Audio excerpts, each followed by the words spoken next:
거짓말을 하는 사람은 말이 장황하고 길어질 수밖에 없고 진실을 말하는 이는 간결하고 분명할 수밖에 없습니다. 지금 헌재 변론에서 나타나는 모습이 딱 그렇습니다. 이건 중학생이 와도 누가 거짓말을 하고 누가 진실을 말하고 있는지 바로 알 수 있는 수준입니다. 한덕수도 최상목도 결국엔 윤석열의 꼭두각시 이외에 아무것도 아니었다는 걸 스스로 자백했습니다. 정작 당사자인 윤석열은 뻔뻔하게 그저 주변 아무한테라도 본인의 잘못을 떠넘기려고 꼼수만 부리다 딱 걸렸습니다. 윤석열 파멸의 날이 다가왔습니다. 오늘도 구독, 좋아요와 함께 정치사수 시작해보겠습니다. 최상목 대행님, 그래서 개헌 반대하신 거죠? 네, 그렇습니다. 이창용 하는 총재께서 여기 오셔가지고 최상목 경제부총리 당시에 께서 사표 내겠다라고 하는 결연한 의지 밝혔다라는 진술을 하셨습니다. 그때 결연한 의지가 여전하신 거죠? 지금도? 네, 지금 연연하지 않습니다. 그렇죠? 네, 그렇습니다. 그러면 잠시 멈춰주고 PPT 화면 한번 봐주십시오. 이번 개헌은 잘못됐다고 보시는 거 아닙니까? 자, 헌법재판소 제111조 여기에 어떻게 나머지 3명에 대한 임명 권한은 없습니다. 이 절차를 처리해야 될 의무가 있는 것입니다. 그렇지 않습니까? 재판관 중 3인은 국회에서 선출한 자를 임명한다라고 되어 있습니다. 다음, 코넬대 박사 학위 하셨죠? 네. 저도 같은 파리학번으로 영국에서 유학을 했습니다. 보십시오. 영문은 저거는 법제처에서 해석을 한 것입니다. 더 나은 대한민국 헌법을 이해하기 위해서 이렇게 번역해서 제공한다라고 되어 있습니다. 거기 보시면 한번 보십시오. 저기 사항 보이시죠? 111조 사항. 대통령은 President of the 사망을 보시면 shall be appointed from persons selected by the National Assembly. 스톱. 다른 조건이 없습니다. Based upon the agreements between the party 이런 말 없지 않습니까? 그래서 총리 권한 대행께서는 지금 헌법을 위반하고 계시는 겁니다. 여기 단 한 자의 군더더기가 없지 않습니까? 111조. 그 다음 다시 묻겠습니다. 권한 대행님, 네, 대통령이 주신 문건 대통령과 수석비서관 하셨지 않습니까? 네, 그렇습니다. 상하 관계죠. 경제부총리로 임명하셨습니다. 대통령이 그만큼 믿기 때문이시겠죠. 그 문건 어떻게 접어서 호주머니에 넣으셨습니까? 접은 상태에서 받았습니다. 어떻게 가로로 접었습니까? 세로로 접었습니까? 뭐 설명을 드리기는 그런데 아니 그래서 형태로 접었습니다. 그러면 접혀 있는 상태 이 그 쪽지를 접혀 있는 받았습니다. 상태가 세로입니까? 가로입니까? 가로입니다. 이겁니까? 아니요, 가로. 가로로 2번 정도 접혀 있고 가로가 한 번 더 두 접혀 번 있었습니다. 접혔다 이거죠. 또 한 번 접혀 있었습니다. 한 번 더 접혔어요? 네, 그렇습니다. 그러면은 이거를 저는 받아서 그 당시에 쪽지로 인식을 했습니다. 말씀드린 거죠. 부총리 그렇게 했을 때 대통령이 이 지시문건을 주시면 국무회의에 빈손으로 갑니까? 서류 가방 들고 가시죠. 저는 그때 사복으로 갔습니다. 사복으로 가셨습니까? 네, 그러니까 더더욱 국무회의가 아니었겠네요. 저는 그죠? 사복으로 갔습니다. 그래서 이렇게 접어서 밑에 분한테 주시고 그 다음에 이런 상태의 문건을 펴가지고 검찰에 제출하신 겁니까? 제가 제출하지 않았습니다. 아니 그러니까 이렇게 폈을 거 아니에요. 아니, 제가 피지 않았습니다. 그러니까 저는 그러니까 제출한 상태에서 이렇게 접혀진 흔적이 없어요. 아니 근데 저는 그 밑에 분이 이거를 다리미질 해가지고 펴가지고 다시 작성해 제출한 그거는 거는 뭐 차관한테 물어보시면 될 텐데요. 접은 상태 아니 그러니까 받으신 분이 그러니까 제가 드린 총리니까 말씀은 제가 질문 드리는 거예요. 저는 지금 말씀하신 자료가 뭔지 모르겠거든요. 그러니까 보신 자료가 접히지 않은 자료라는 게 무슨 뜻인지 모르겠고요. 저는 예, 그거 기억에 확인하겠습니다. 따라서 그러니까 받은 예, 거를 확인될 갖다가 겁니다. 했던 것입니다. 네. 그러니까 지금 경제부총리 기억한 거는 거의 이 정도로 접혀져 있다는 거 아닙니까? 네. 그런데 약 3시간 후에 다시 보니 내용이 말이 안 됐죠. 그죠? 따를 수 없었죠. 그래서 기재부 직원들한테 나는 따르지 않겠다 말씀하신 거죠? 그 내용을 보지 않고 얘기했습니다. 이미 보시기도 전에 따르지 않고 했는데 이 내용을 보니 더욱 말이 안 된다 이런 말씀이신가요? 그 내용을 다 읽지도 않았습니다. 그러니까 그 사후에 봐도 더더욱 말이 안 된다는 거 아닙니까? 우리 민병덕 지금 질의에 물어보시니까 제가 답변하는 거고 그 당시에는 정확히 제가 국회에서요 네. 예비비란 단어도 기억을 못하고 재정자금 유동성으로 답변을 했습니다. 그 정도로 저는 그 예, 알겠습니다. 문건에 대해서 기억이 전혀 없었습니다. 예.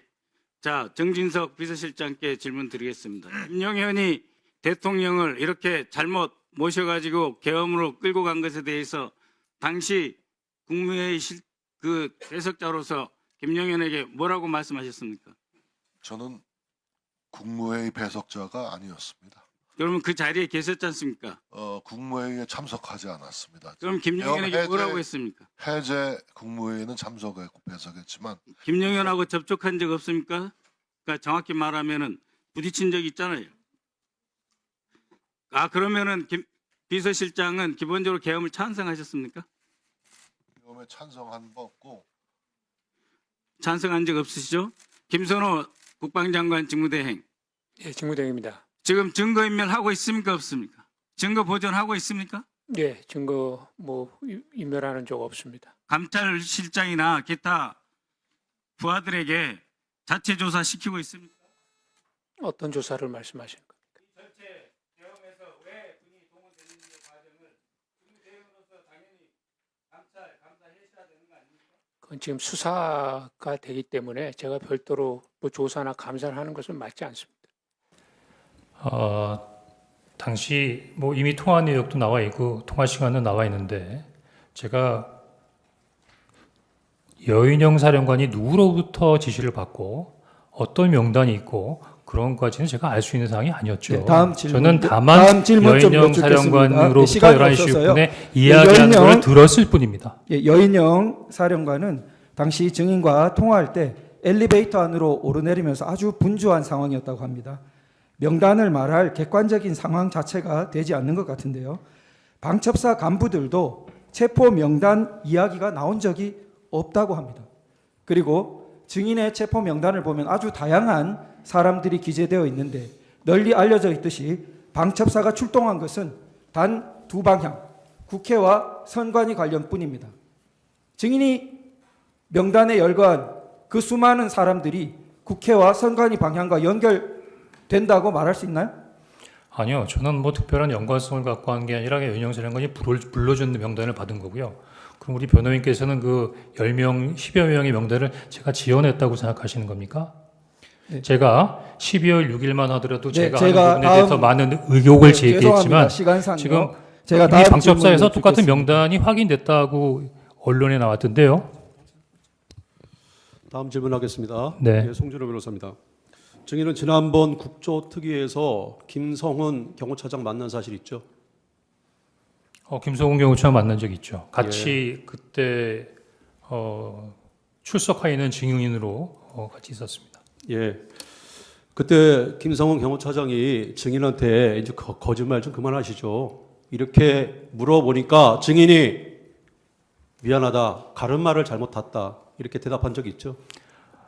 새빨간 거짓말입니다. 김성훈 네, 그럼 제가 다음 경호차장이 질문 저한테 좀 뭐라 그랬냐면 좀 그만하시죠. 그렇게 얘기했습니다. 예, 그 증인의 명단 속에 이제 김어준 씨가 있는데요.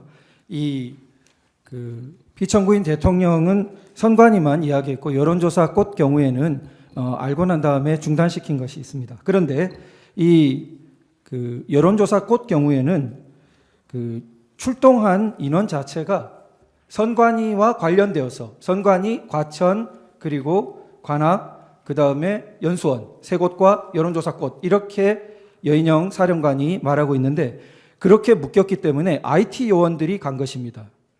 그렇다면 그 증인의 이런 명단과는 관련이 없어 보이는데 어떤가요? 변호인님, 제가 이 관련된 부분에 대해 작전을 지시하거나 아니면 책임지는 책임자가 아니지 않습니까? 다만 도와줘라 라고 하는 말씀을 듣고 뭘 도와줄 건가를 물어보기 위해서 전화를 했고 그때 그 여인영 사령으로부터 들은 이야기를 그냥 전하는 겁니다. 그게 옳은지 그른지도 제가 판단할 수 있는 부분이 아니고 그냥 들은 이야기를 전하는 겁니다. 박선은 의원은 2024년 10월 29일경 국정원장 특보로 증인과 함께 근무했던 김모 공작특보에 대하여 대북 공작비 예산을 유용했다는 의혹으로 고발하겠다고 했죠. 예. 이때 증인도 김모 특보와 같이 공작금 유용 의혹으로 박선은 의원에게 약점을 잡혀 있었던 것 아닌가요? 잘 얘기해 주셨습니다. 지금 그 한간에 제가 대북 공작금 띄어먹었다고 난리인데 그 새빨간 거짓말입니다. 지금 제가 만약에 100억 넘는 대북 공작금을 띄어먹었거나 홍콩의 호화 빌라를 가지고 있거나 제가 해외를 담당하는 차장이기 때문에 해외 거점 운영하는 부분에서의 돈을 모아서 위에다가 상납했다는 부분의 얘기까지 네, 증인 묻지 않은 보수 유튜버들이 얘기하고 있는데, 만약에 제가 그랬다면 검찰총장까지 하신 우리 대통령님께서 저를 국정원에 2년 반씩이나 두셨겠습니까? 제 주신문에서 그 김민서 조선일보 기자의 그 보도를 보고서 정보에서 연락이 왔다라고 말씀을 하셨는데, 지금 김민서 기자의 어떤 그 문자에 대해서 증인이 정보위를 통해서 확인해 드리도록 하겠습니다라고 답을 했는데, 이때 이미 정보위를 통해서 답변을 하기로 했던 거 아닙니까? 그리고 이 내용을 보면 굉장히 상세하게 되어 있는데 정보위랑 이미 얘기가 있었고, 이 내용을 정보위로부터 확인한 김민서 기자가 증인에게 문자를 보낸 것 같아 보이는데 어떤가요? 조금 올려보십시오. 오전 11시 13분이면 이미 그 신성범 정보위원장으로부터 전화를 받고 나름대로 정보에 가기로 했던 부분이고요. 네. 증인은 계엄 당일인 2024년 12월 3일부터 5일 경질되기까지 이재명, 우원식, 박지원, 기타 민주당 의원과 전화, 카톡, 텔레그램, 기타 메신저를 이용해서 연락한 사실이 있나요? 우리 변호인께서 제 통화 있나요? 내역까지 다 조회를 하셨던데 이미 다 알고 계신 거 아닙니까? 아직 회신이 오지 않았습니다. 있나요? 한번 회신 오면 확인해 보시죠. 의제 125호증에 제가- 다시 이를 재생해 제가 주십시오. 의제 여기가 125호증에 이를 재생해 재판정이긴 주십시오. 하지만 저기 변호인님, 제가 피의자로서 검사에게 조사받는 거 아니지 않습니까? 지금 증인이잖아요. 네, 죄송합니다. 지금 무슨 얘기를 네. 하려고 그러냐면, 저는 사실은 준엄한 헌법재판소에서 증인으로 호출하셔서 당연히 국민의 의무로 여겨온 겁니다. 저 지금 공직자가 아니고 무직인 개인입니다. 그런 상태에서 재생해 주시죠. 시간이 갑니다. 예, 그런 그 증인의 어떤 통화 내역 조회까지 하면서 이런 부분에 있어서의 증인의 위치에서 증인하는 것이 맞나 하는 부분에 있어서 상당한 부분에 있어서의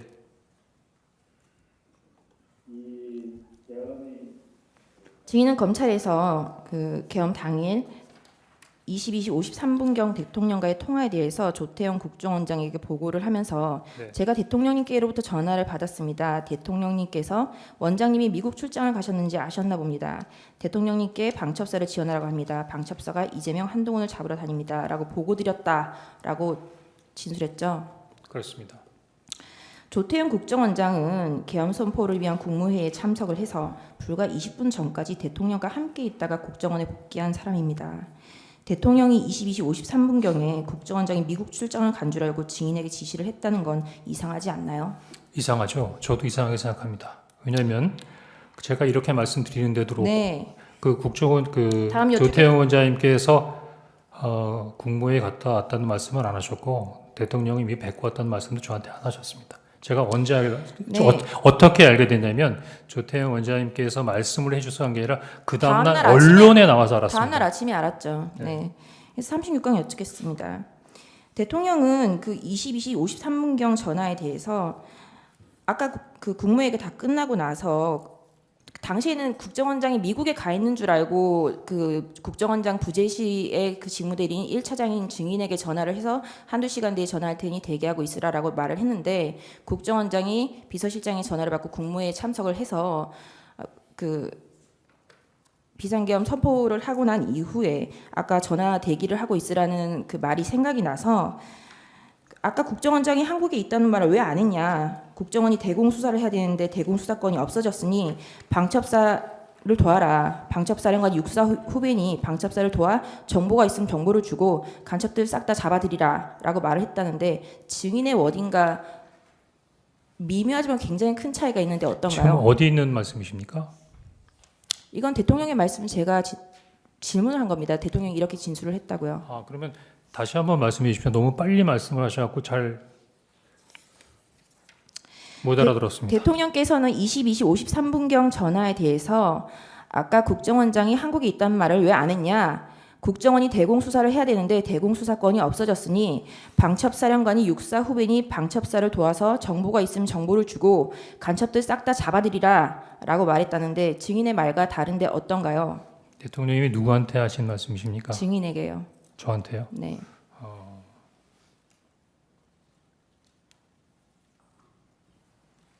뭐 일부 유사한 내용도 있긴 합니다만 제가 기억하는 부분하고 조금 차이는 있는 것 같습니다. 오늘 내용은 여기까지입니다. 유익하셨다면 구독과 좋아요 한 번씩 부탁드립니다. 대한민국이 바로 서는 그날까지 정치사수가 함께하겠습니다. 감사합니다.